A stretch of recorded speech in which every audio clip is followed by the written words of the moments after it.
So guys, আজকে আমার নতুন বউ জেদ করেছে যে চিকেন খাবে, ঠিক আছে। সেই চিকেনের উদ্দেশ্যে কিন্তু আমি বের হলাম আর চিকেনটাকে কিনে নিয়ে আসলাম। কিনে তারপর আমি চলে গেলাম বন্ধুরা সবজির বাজারে। কিসের জন্য? আমার বউ কিন্তু এখন শীতকাল, সেই জন্য কিন্তু আমার বউ ধনেপাতা দিয়ে চিকেন কষা খেতে কিন্তু খুব ভালোবাসে। এই জন্য কিন্তু আমি ধনেপাতা দিয়ে চিকেন কষা বউয়ের জন্য করব। কিন্তু দেখতেই পাচ্ছ আমি কিন্তু চিকেনটাকে ম্যারিনেট করে রেখেছিলাম। এবার দেখতেই পাচ্ছ কড়াইটা গরম হয়ে গেছে, তাতে কিন্তু আমি ফোড়ন অ্যাড করে দিলাম।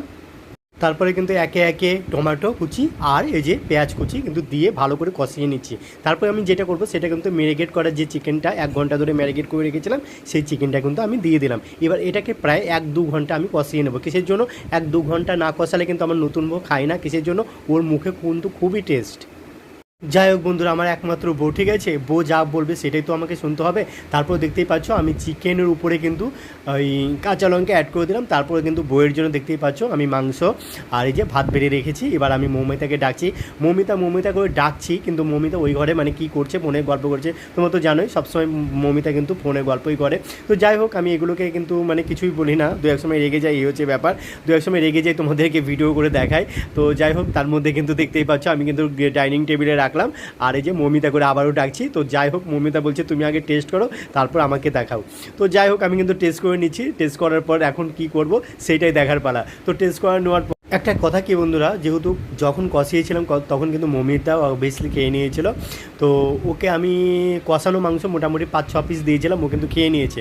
তারপর আমি যেটা করছি সেটা হচ্ছে, দেখতেই পাচ্ছ আমি টেস্ট করলাম, কিন্তু খুব সুন্দর হয়েছে মাংসটা কষানো।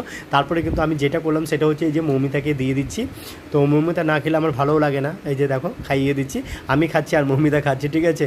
আমরা মানে এই ঝগড়া করে আবার এই মিল, তো এই হচ্ছে ব্যাপার। স্বামী স্ত্রীর মধ্যে এটুকু লাগবে, তাই না বন্ধুরা? তো যাই হোক বন্ধুরা, ব্লগটা যদি ভালো লাগে অবশ্যই লাইক কমেন্ট শেয়ার করবে।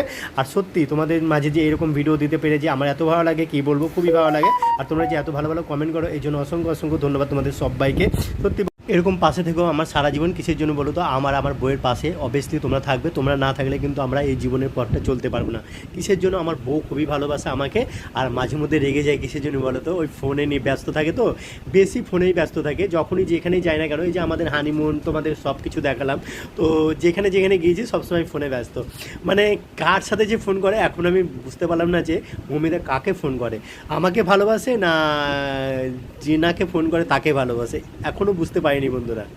ভালোবাসাটা অবহেলিত ভালোবাসা হয়ে থেকে গেল। কিসের জন্য? তাও কিন্তু আমার বউকে খুবই ভালোবাসি, আমার বউকে আমি বিশ্বাস করি যে যাই হোক না কেন বিয়ে করেছে, এখন কী করবো, তাই না?